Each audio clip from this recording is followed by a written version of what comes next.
Hi, I'm Karen, and this is the Mental Health Hope You're Not Alone podcast. This space is all about breaking the stigma of mental health, where we'll share personal stories, helpful online resources, and meaningful insights, all with one goal in mind, to remind you that you are not alone in your mental health journey.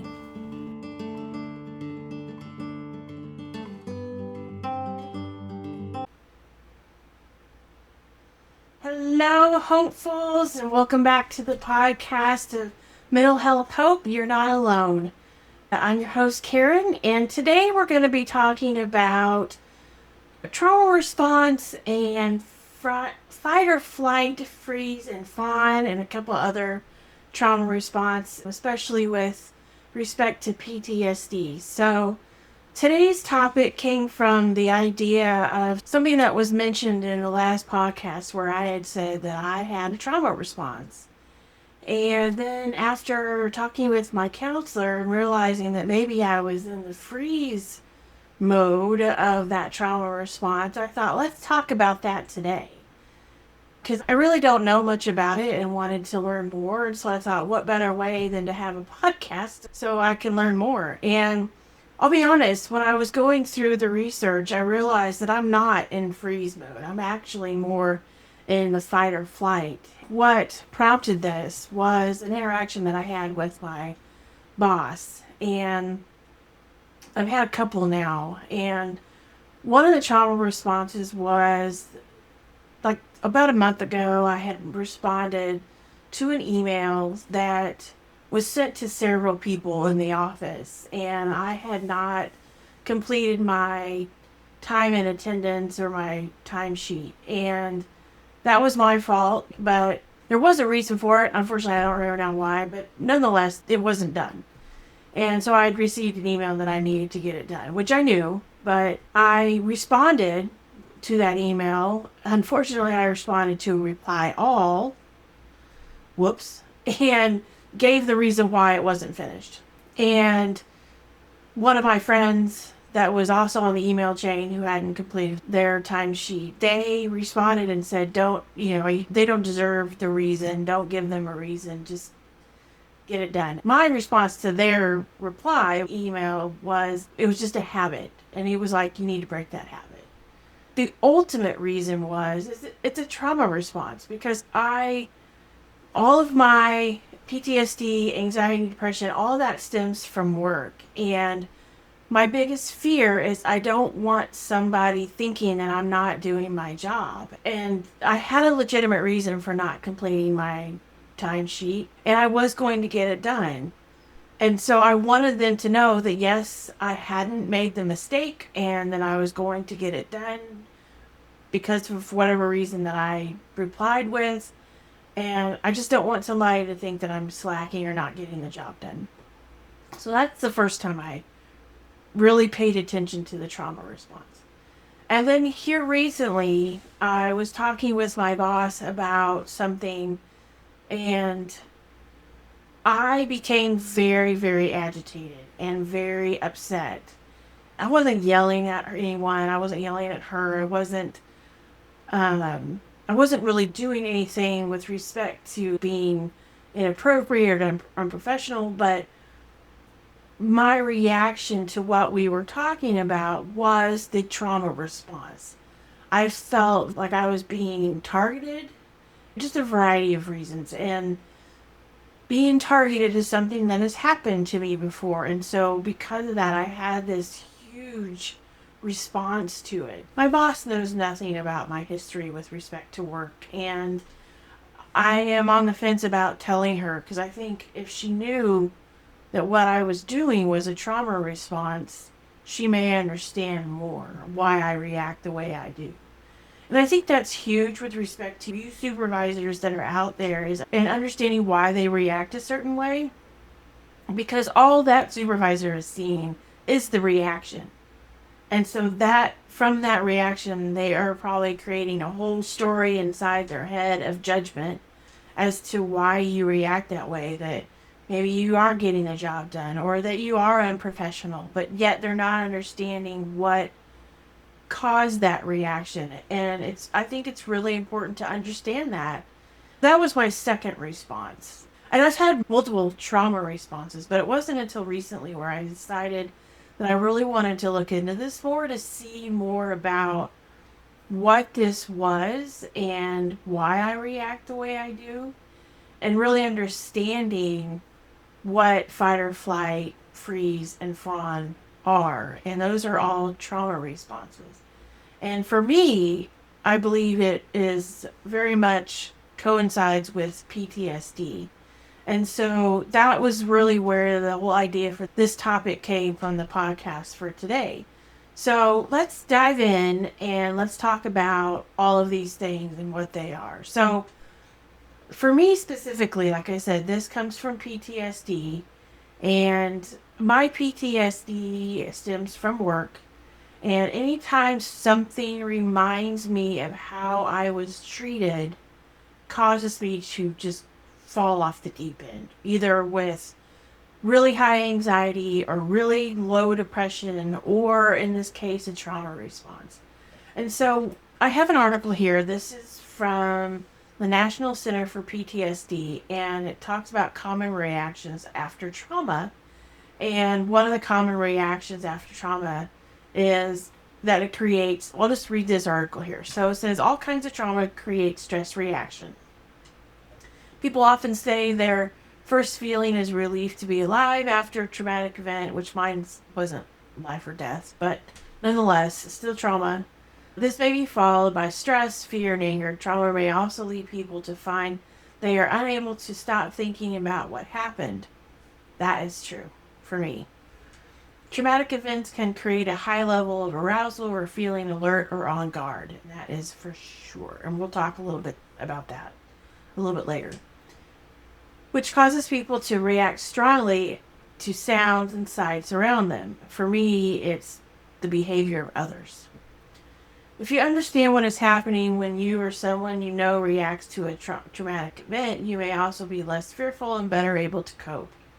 Reactions are common for anyone, even service members and veterans. So veterans and service members in general are the ones who typically are known for having PTSD. But really, any time that you have or have been involved in a traumatic event, you can have PTSD from that event. And that's exactly what happened to me. And with respect to going through a traumatic event with respect to work. So anyway, here are some common reactions to trauma. It gives you a list here. Losing hope for the future, feeling distant, being unable to concentrate or make decisions, feeling jumpy and getting startled easily, feeling on guard or alert all the time. I feel like that. I feel like I'm always out looking for something to happen. Having dreams and memories that upset me. That's what it says. Having problems at work or at school, avoiding people, places, things related to the event, which I tend to do that. So, very much common, with common reaction. You may also experience a more physical reaction. We've talked about that in other episodes with respect to anxiety and having a physical reaction, because that is what actually got me to the doctor, was my physical reaction, which was, at the time, was feeling really nauseous. But since then, that was 6 years ago now, and since then, my physical reactions have increased to others. So, for example, nauseous was the very first thing I started feeling, but since then, I have also had what I call migraines. It's not an official diagnosed migraine, but when I have a really bad headache, I tend to feel lightheaded. My eyes are not focusing or having trouble, and they hurt when they move left to right. And then also I have vertigo sometimes. It's not diagnosed vertigo or what I would think others deal with respect to when they have vertigo, but mine stems from the same thing of having a headache. When I feel that way, sometimes the vertigo and not being able to feel stable on my feet is part of that physical reaction. So anyway, here's the list here. It says stomach upset and trouble eating, trouble sleeping, or feeling very tired, pounding heart, rapid breathing, feeling shaky. That's one of my things. Sweating, severe headache, if thinking of the event. And that happens to me. I sometimes after these podcasts, it can be very overwhelming when I'm going through the podcast and talking about my story, that after I'm done, I tend to just crash and be really tired because it's exhausting to talk about the trauma. There are other times where if I am having issues at work or I'm talking to somebody at work about whatever it is that I'm going through, my left eye starts to twitch. And which has happened even during a podcast. I don't know if I've ever said anything. I think I did at one point, but things like that. Even since I actually told this story again in a podcast, but I was on vacation, and this happened, I don't know, probably well over a year ago, maybe even 2 years now, or close to 2 years. I was on vacation, but I was having to talk with somebody about my work related issues and my anxiety with respect to that. And during that conversation, while I was on vacation, my eyes started to twitch and I ended up getting a headache or something like that. Maybe I didn't get a headache. But anyway, I know for sure my eyes started to twitch. So anyway, yeah, even talking about it can cause physical symptoms. Not keeping up with exercise, diet, safe sex, or regular healthcare. Yes, that is me. I tend to put things off or not do them at all. I haven't exercised in a couple of weeks because it's been hard to even get out of bed, and so that's been really hard. Smoking more, using alcohol or drugs, or eating too much. Yep, eating too much right here for sure. Having ongoing medical problems that continue to get worse. I think mine are getting worse. My physical symptoms are in stages. So being nauseous is a low end of being anxious or having a physical symptom, and then it goes up to having the migraine, and then it goes up to having vertigo. And within the last year or year to couple months, I started developing heart palpitations, and I'm still trying to dig into this, so I'm not 100% sure. I'm starting to think that it's anxiety related. I have been diagnosed with something, and I'll get into that diagnosis some other time. But I'm wondering if anxiety is the cause. So hopefully someday I will figure that out. I've actually sent communication to my cardiologist requesting that information, and unfortunately he has not gotten back to me. So I need to follow up on that.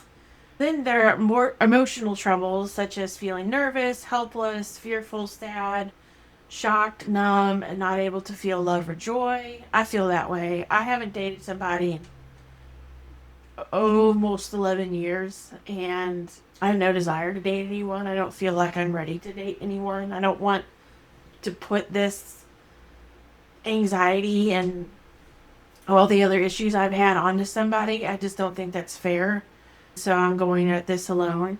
This is not about dating, but I do have a really close friend of mine who we check on each other all the time. And so I love doing that. I love being able to have that connection with somebody.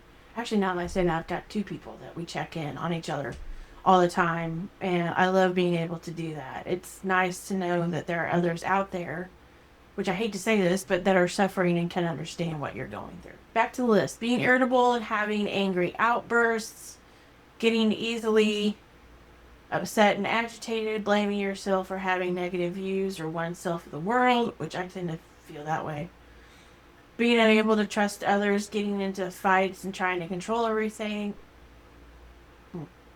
Do trying to like to control things. Being withdrawn, feeling rejected. Yeah, I do feel rejected, no question.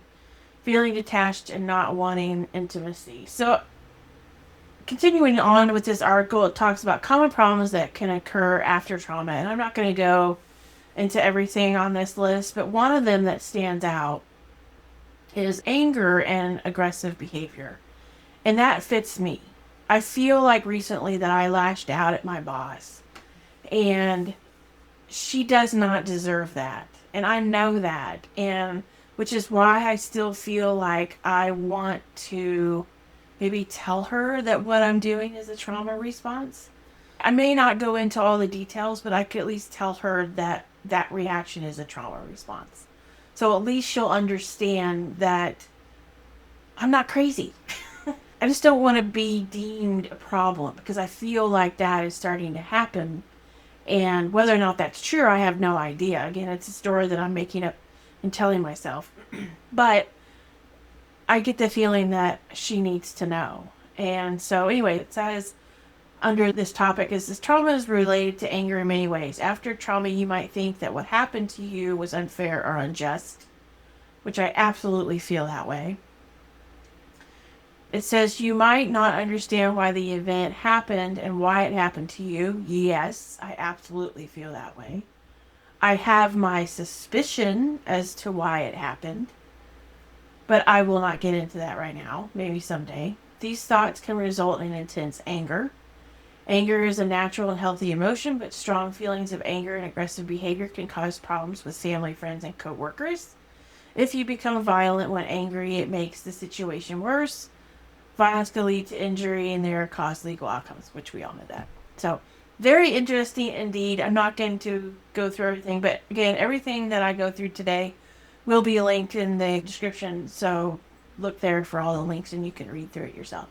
So now let's move on. Let's talk about the 6 trauma responses. And I say 6. I know a lot of you probably think that there are 4, which is fight or flight, which is probably the most popular. But then just over the last several years, they've had freeze and fawn.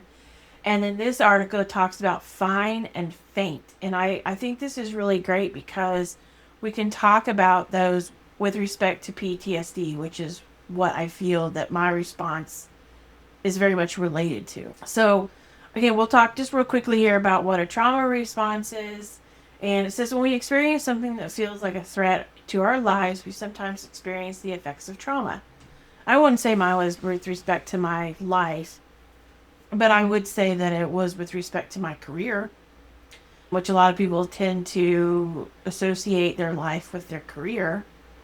I'm not one of those people, but that doesn't really make sense. But I'm not one of those people. Sometimes people feel that their career is who they are, and I'm not one of those people. It's what I do. It's not who I am. Anyway, I digress. The traumatic event could be anything that made you feel scared or in danger. Scared for sure, for me. Even if your life wasn't actually at risk, which is exactly my case. So, for example, 41% of the burglary victims report severe symptoms of PTSD following a burglary, even though many may not have come face to face with danger. Your response to trauma is unique to you, whatever you've been through. While you may recognize similarities with the 6 trauma response listed here, the reality is that people usually experience a mix of thoughts and feelings that correspond to the different trauma responses. And I totally agree with that. Initially I thought I was in freeze, but as I was going through the research for this episode, I really think I'm probably a mix of all of them. And with my response to my boss, I think that was very much the fight response. But I think there are times where I may be in the freeze response or even the flight. I've been considering retiring on a disability. Is that a flight response? It's very possible. I think it's really a matter of what is occurring in your life and how you respond to it. Could be a mix of all these different responses here. It says that a trauma response in this sense describes the way that our bodies might react to the trauma and the thoughts, emotions, and physical sensations that result. These reactions happen during the traumatic event, but can also be triggered after the danger has passed. And that is my case, for sure. Triggers can be anything that reminds us of the events, including sensations, people, thoughts, and feelings. For sure, without a doubt. That's why I did a video, just a quick 6-minute video on Wednesday where I was talking about this idea of retiring. And I'm starting to feel that because of my PTSD and my responses that I've had with my boss and another coworker, that I just don't think I am beneficial to the organization anymore. And because of that, I am really tossing around the idea of retiring. I think it's a good idea that I just walk away and remove the thing in my life that seems to be causing me the most issues or the most fight or flight, if you will. And so I'm still debating about it. I did start filling out the paperwork, and I need to continue working on that. And I will at some point decide whether or not if I'm going to put in the paperwork. Right now, I really think I'm going to, but I just don't know if that's going to continue. So anyway, so let's move on. So we'll talk about the 6 trauma responses, which they are, like I said, fight, flight, freeze, fawn, fine, and faint. So let's talk about the fight response. So when faced with immediate danger, your sympathetic nervous system activates. This sends your blood to your heart and lungs away from your extremities and digestive organs so that you can take rapid action. Your focus narrows and your muscles become tense, and you might notice sweat and racing heart and fast breathing. And I had this response. This was like about 3, maybe 4 years ago now. And I don't know if I would call it a fight response, but it was certainly because of the PTSD. And I was going to be having a meeting with my boss. And at the time, I don't believe there was anything that was going to be a problem with this meeting.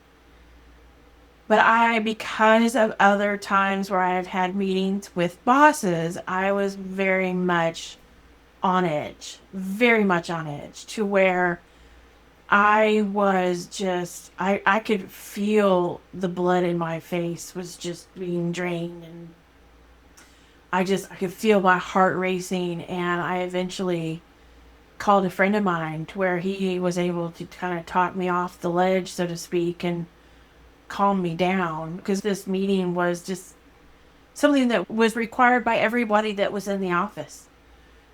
But because of past traumatic experiences, this meeting made me very nervous and scared. And so I had all these sweaty, racing heart, fast breathing type of symptoms, and I was freaking out big time. At this point, your brain makes a snap calculation. Can I overpower this threat? When the answer is yes, you enter a fight response. In the fight response, you might feel tense anger. Yes. For other situations, absolutely, I felt that way. Surge of energy, an urge to physically lash out. Yes.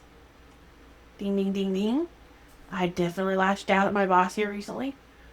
You may find your jaw or fist clenching. I do that all the time. My jaw. I do that all the time. And your instinct to move toward the threat. I tend to run away, which is probably the flight response. When the fight response is triggered, you might feel all these feelings again, but you might be more irritable, tense, and argumentative than usual. Yes. Yes, yes, yes, yes, yes. So anyway, next up, the flight response. If the answer is, can I overpower this threat? And the answer is no. Then your brain's next calculation is, can I overrun this threat? When your brain decides to overrun the threat, you enter a flight response. In the flight response, you are still preparing for action. So your physical responses are similar to your fight response. However, you direct this energy away from the threat instead of towards it. When the flight is triggered, you might feel exceptionally restless, fidgety, and tense. Yes, yes, and yes. You might also take excessive measures to avoid thoughts and feelings about the traumatic event, such as intense focus on a new skill or project to the detriment of other aspects of your life. I would say that's possible. Not sure if it's possible for me, but I would say it's certainly for others. Maybe I've done that? I'm not 100% sure. All right, next up, the freeze response. And this is what I really want to learn more about, because I thought that I was in the freeze response because of, I don't want to get into all the details because we're going to talk about it, but I just kind of felt like I was stuck. So let's talk about it. So when you cannot overpower or outrun the threat, your brain now has to divert to its next best survival technique, which is the freeze response. The freeze response is thought to emulate playing dead or staying so still that perhaps the danger won't notice you. During a traumatic event, the freeze response can feel like your body has gone rigid and you're stuck in place. See, that's what I thought. That's how I felt. But your heart rate may slow down as your body preserves energy, slowing your breathing too. You may feel physically numb, which helps your body to survive by stopping you from experiencing the full impact of the threat. Oh, interesting. When the freeze response is triggered, You may feel physically incapable of moving even though you want to. I do feel that way. There are so many times where I don't want to go into work, and I don't go into work because I feel frozen. And I've even told people that I feel like I just cannot overcome that feeling of sitting in my house or sitting on the edge of the bed, or even when I'm sitting in my car, maybe ready to go into work. I just feel like I am just there stuck and I cannot do it. Like my body and mind will not allow me to make the steps that I need to take in order to get me from A to B. So, yes. So I do. That article is very much true when you talk about having multiple trauma responses. Because I do feel like there are times where I'm in flight response, where there are other times where I feel like I'm in freeze. So, definitely a hodgepodge of trauma responses, if you will. You may feel disassociated, like you're not completely present. I feel that way a lot. A lot. You're separated from yourself. Some people also experience psychological regression, temporarily reverting to younger emotion states when overwhelmed. The people around you might notice that you seem spaced out, distracted, or depressed. Yeah, all the above. It's not uncommon for trauma survivors to feel shame following freeze responses, with many wondering why they didn't do anything. But the fact that you did, your body responded to help you survive in the best way you knew how to, which is true. You do what you have to do in order to survive, and whatever response that is. All right, next up, faint response. During the freeze response, your heart rate and blood pressure can become so low that you faint. Oh, yes! Okay, I tend to not read all these articles before I read them because I want a very genuine response when I read them. And so I almost had a faint response. And I did talk about this, I think, in one of the very first episodes. But I'll talk about it again. So back when I was I'm always having trouble with my anxiety, no question. But when it starts to elevate and my anxiety gets really high, like I said, I have different physical levels, if you will. And one time I just remember that I was walking from my closet to a chair in my bedroom. And at the time I was having vertigo, and I can't remember if I was having a migraine now, but certainly the vertigo, and I felt like my head was just really light. I felt really lightheaded, like all the blood had just left my face. And I remember as I was walking over, and I think I called into work because it just wasn't safe for me to drive in, and just wasn't a good idea for me to go into work, period. I was really, really struggling with just everything that was going on at that time. And as I was walking from my closet to my chair, I remember getting to the chair and I felt like my knees were going to buckle. And I ended up sitting on the chair in my room and just almost fainting because of how I was feeling. That's one of a few times that I felt like I was going to faint there, but I won't say that's probably the closest I've ever come to fainting. But there are other times where I feel like all the blood has rushed out of my head. There was a time not too long ago where I was walking down the stairs here in my house, and I just felt really disorientated, and I was really struggling. This was only a few weeks ago, like maybe 3 or 4 weeks ago. So it was really tough, but it's interesting because I think this faint response is something that I've gotten pretty close to. So I enjoy learning more about this because I didn't know anything about it. So it says a faint response can also persist after the event. There is documented correlation between traumatic experiences and susceptibility to fainting. You may also feel lightheaded, weak, and dizzy. Yes. Yes. I will say this too, traumatic event. I broke my leg a couple years ago, and I broke it in 6 places. And it was a traumatic event. I was hiking by myself. I had to walk back to my car with a broken leg. Thankfully, I wasn't that far from the car, but I still did. I still had to walk back. And I do have PTSD now because this happened when I slipped on some ice. And I'm very scared of walking on snow and ice. But during that time, I remember it was so painful, but the pain was causing me to feel very nauseous and lightheaded. And I guess you would almost consider that a faint response. But what I ended up doing is I ended up driving on my broken leg, because it was my right leg. I ended up driving with my leg broken 45 minutes back home so I could meet a friend and they could take me to the ER. And just to show you who I am, or how independent I tend to be, which I guess sometimes is a good thing, maybe not always, but I told my friend what had happened with respect to that, walking back to the car, driving on a broken leg, because it was my leg, my ankle, and my foot. Each had a total of 6 fractures between the 3 locations. And when I told my friend everything that I did, he's like, "Oh, of course you did." Which is me. I'm like, I'm not going to call an ambulance. I'll just drive myself back. And I could tell, this is gross. If you don't like gross things, don't listen. But I could tell my foot was broken because when I picked my foot up from the brake to the pedal, I could feel that it was very floppy. Which is, I can laugh about it now because it's been 2 years. But anyway, all right. Next up, the fawn response. So the fawn response usually occurs when all other options are unavailable and the threat is long-term and relational.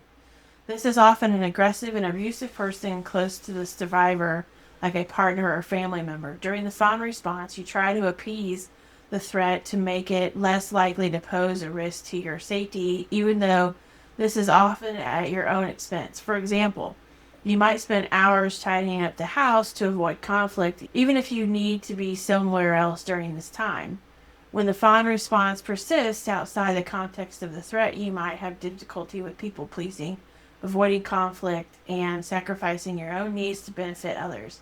It might be difficult to say no and set boundaries, which can create a vicious cycle of abuse. Okay, I can't say that I've had a fawn response. I can't think of any time that I've had a fawn response.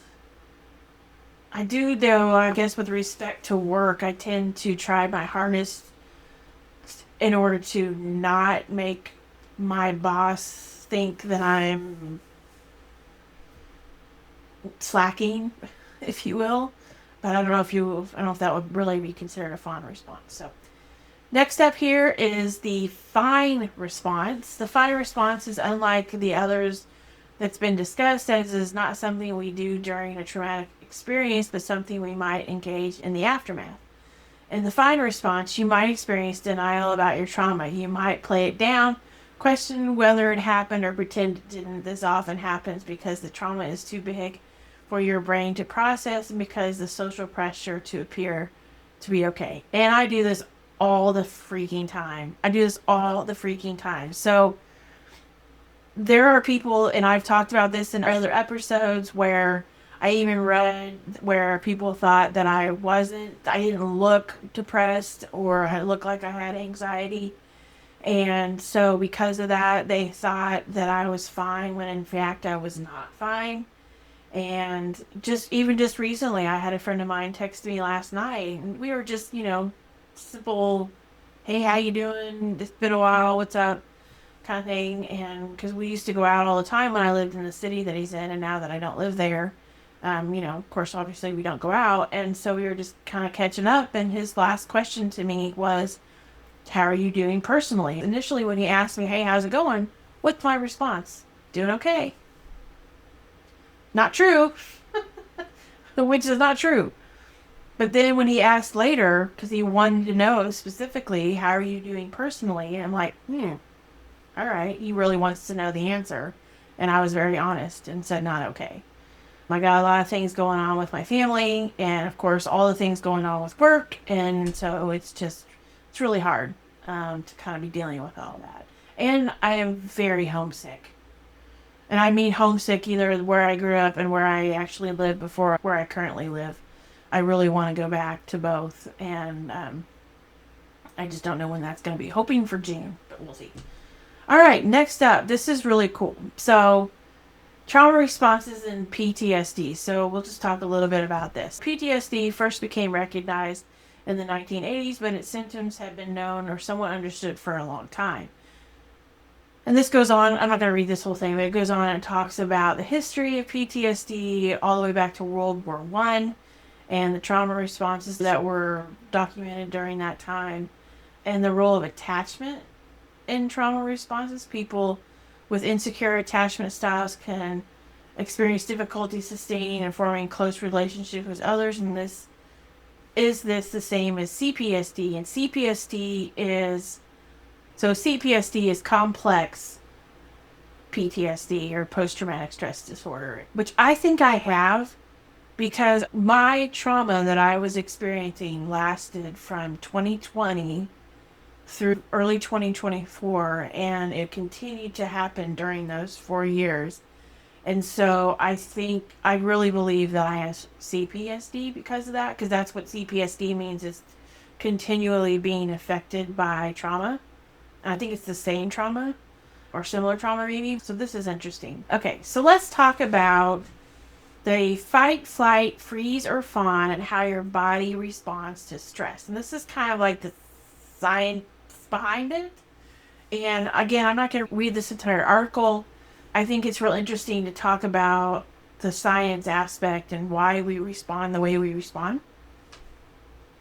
So I think the one that I really want to key in on is the fight response. Because the fight response is a stress reaction when the body prepares to confront a perceived threat through aggression. Absolutely. So when we experience stress, our bodies and brains react quickly to help us survive. One of the most common reactions is the flight response. This happens when our body prepares to face a challenge head on. It's part of a sympathetic nervous system which controls the automatic process like heart rate, blood pressure, and muscle tension. The brain sends a signal to the hypothalamus, which then communicates with the pituitary gland and adrenal glands to release stress hormones like adrenaline and cortisol. And cortisol is something that is a stress hormone.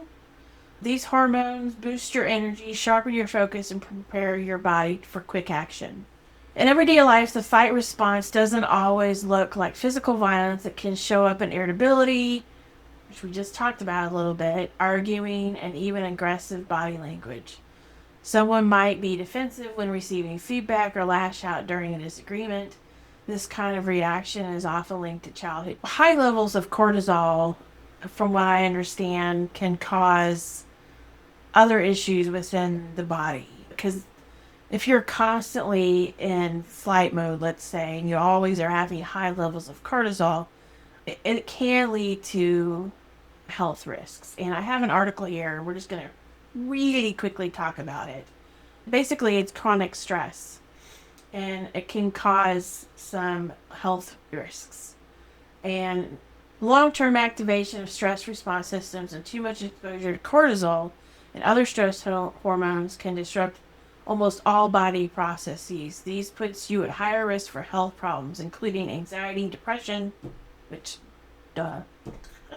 digestive problems, headaches, yes, muscle tension and pain, heart disease, heart attack, high blood pressure, and stroke, which I think that's very important to know, which is why I'm concerned about my heart.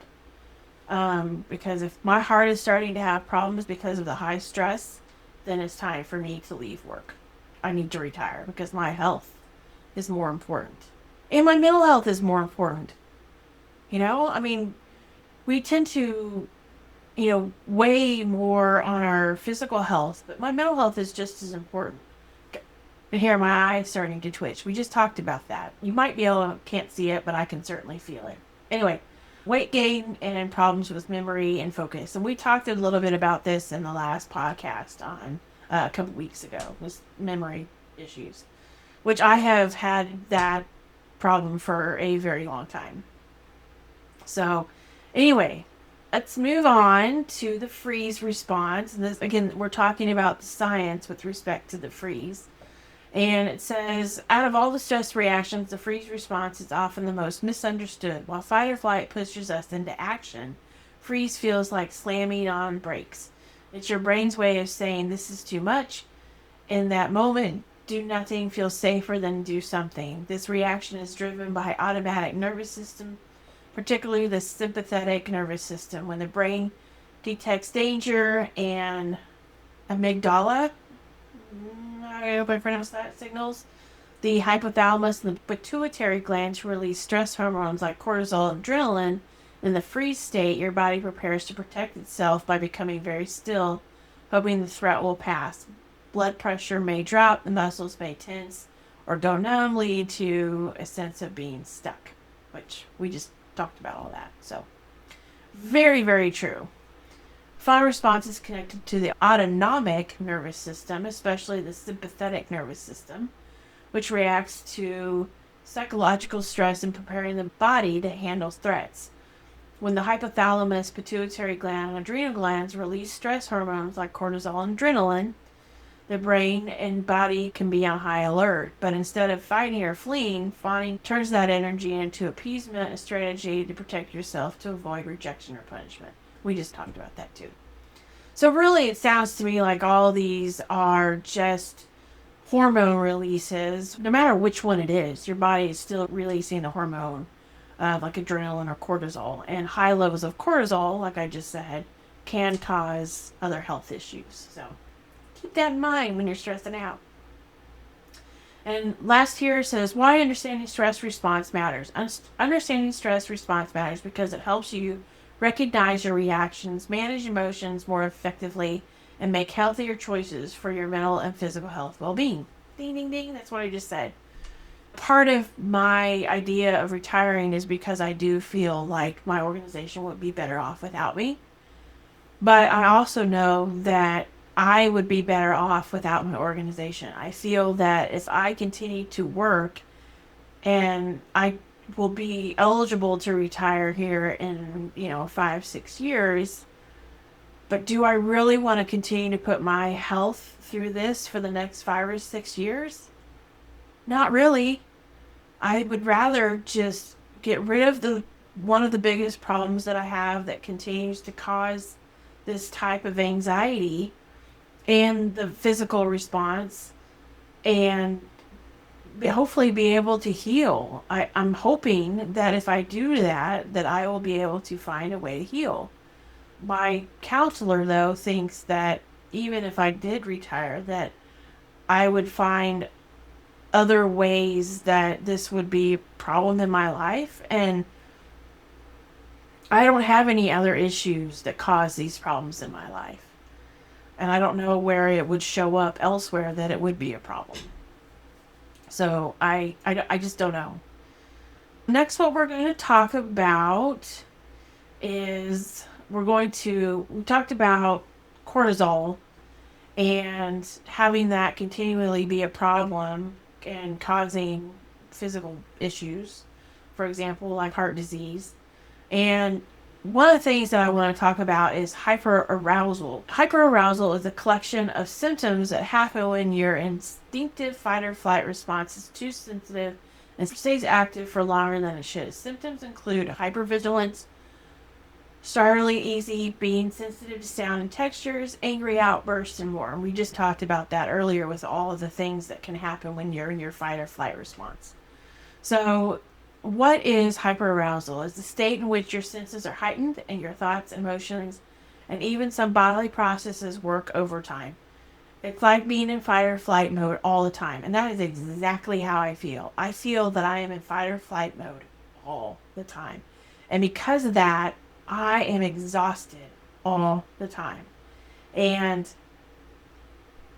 I know you might say, if you do listen to this, that maybe have a sleep study and I could have sleep apnea. I do have sleep apnea and I take care of it. So this is completely separate from that. In fight or flight, your heart pumps harder, your breathing gets deeper and faster. All your body systems, from your eyes to your skin to your liver, work to help you notice and move away from danger. So now we'll continue a little bit. It says, what are the symptoms of hyperarousal? Being constantly on the lookout for potential danger and threats. It's hypervigilance. Thinking or worrying about things a lot, even after situations have been resolved. Feeling jumpy and easily startled. Feeling like your heart is racing. Vivid memories or flashbacks of traumatic situations, which I've gone through. Extremely sensitive to sounds, smells, or textures. Outbursts or anger or rage. Yes. Trembling or shaking. I've had that too. Breathing fast and feeling dizzy. We just talked about that. And possible causes. What are the most common causes of hyperarousal? Conditions that affect how you regulate emotions, thoughts, or actions can cause hyperarousal, including acute stress disorder. Absolutely. Anxiety disorder. Yep. ADHD, autism spectrum disorder, insomnia, and PTSD. We just talked about that. So now let's talk about the care and treatment. What can you do? And I think this is really important because this is where I fail. This is where I fail. Like, my counselor and I have talked about ways to help with anxiety and depression, and I tend to do good initially, and then after a while I don't. I'm just very much on that roller coaster. I'll work out for a week and then not work out for 2 weeks. I'll work out for a week and not work out. Or I'll sleep all day the whole weekend, and then the next weekend I'll actually be active and do things around the house. Or I'll go to appointments and then I'll not go to appointments. And it's just very much a roller coaster, and it's an exhausting roller coaster to be on. Very exhausting. So it says here, what can I do at home? Hyperarousal isn't a symptom you can self-diagnose or self-treat. Sometimes people with hyperarousal feel stuck or overwhelmed. Yep. If this is the case, there are some things you can do in the short term to feel better. You can even plan ahead and have some of these items on hand for events might be stressful, like going to a concert or moving your child to college. Powerful sensory stimulation may help reduce feelings of hyperarousal. These include sucking on a very sour piece of candy or strong mint. That's interesting. Drinking very cold liquid. I love drinking cold water. It's one of my favorite things in the entire world. It's just, I absolutely love it so much. One of my favorite things to do is, I'm not a coffee drinker. And so one of my favorite things to do is, and I actually have one here, is to drink a really cold can of like some type of, this is Olipop, but some type of, I don't call this soda, but something like this I really love. And so to have a nice cold drink like that in the morning is my absolute favorite thing to do. I just love it so much. Anyway, placing an ice pack or cool washcloth on your face and taking a cold shower. So a lot of this has to do with cold stuff, which is interesting. Probably to kind of cool yourself down versus the being hyper and warm. To get long-term relief, you'll need to develop new techniques to calm your sympathetic nervous system. If a healthcare provider diagnoses you with a condition that causes hyperarousal, they can guide you through possible approaches to manage or minimize the effects. Some examples of common self-management strategies for hyperarousal are breathing exercises, which my counselor has tried to get me to do this. And I'll be honest, I feel really uncomfortable doing that in front of her because she wants me to close my eyes, and I'm not comfortable closing my eyes in front of people. I won't sleep in an airport or on a plane because I don't like closing my eyes in front of people. It makes me very uncomfortable. So I have a hard time doing this in front of her. But you breathe in and out all the time without thinking about it, but slowing down to think about your breath, even for a few minutes, helps the body to calm down. And there are times where I've actually sat on the edge of my bed and tried to calm myself down. And sometimes even like rocking back and forth I'll do, which does actually help and make me feel better. Meditation is another one. Thoughts and emotions that clutter your mind. Meditation can help you clear the clutter. I cannot do that for the life of me because my mind just keeps racing as I try to sit down and meditate, and it just does not work out well. It's very, very hard for me. Stress management. Everyone experiences stress, but in hyperarousal, you can tend to feel the effects of stress long after the triggering event, which, yes, totally agree with that. Learning how to manage the daily stressors is an important part of feeling better. Very true. Cut back on stimulants like caffeine or tobacco, which I don't do either. Avoid recreational drugs or alcohol. I used to drink a lot more when I was younger, but I just don't drink like that now as I'm older. Hangovers last for several days and it's just not fun. So, not as fun as it used to be. It says here, and just talks about when to call a doctor. It says you should always see a healthcare provider if you suspect you have hyperarousal. While similar to stress, it's more severe, and so it has long-term effects. So we need to be contacting your doctor if that's the case. All right, moving on. This next article here talks about ways to calm down. Let's just see if there's anything here. So it talks about physical activity and what you can do. It says yoga, which I actually did used to do yoga. And I really enjoyed it. It was hard. People don't realize how hard yoga is, but it's hard. Especially for someone like myself who is not flexible at all. It was very hard, but I loved it because I was a runner and I needed to make my legs not as stiff, especially my hamstring because they're very tight. So I used to do yoga. It was great. I loved it. I just followed somebody on YouTube and did their thing. It was really nice. Tai Chi is another one. This is walking meditation, which I really need to get back out and do walking. My poor dog is depressed now because we have been walking, which is really unfortunate. All right, so this article has just one more response that you can do. It talks about ground yourself with your senses. And we've talked about this in other episodes, and it's called the 5-4-3-2-1 sensory method. And it says take a moment and quietly identify 5 things you can see.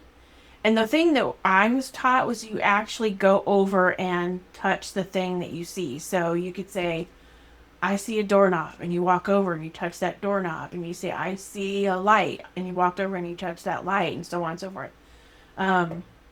Because it's that interaction of touching something and physically thinking about something else can help lower your stress levels and your anxiety. The next here is 4 things you can feel, 3 things you can hear, 2 things you can smell, and 1 thing you can taste. Notice the current taste in your mouth and take a sip of a drink and focus completely on its flavor, which we just talked about this, but this is grape and it's so yummy. It's so delicious.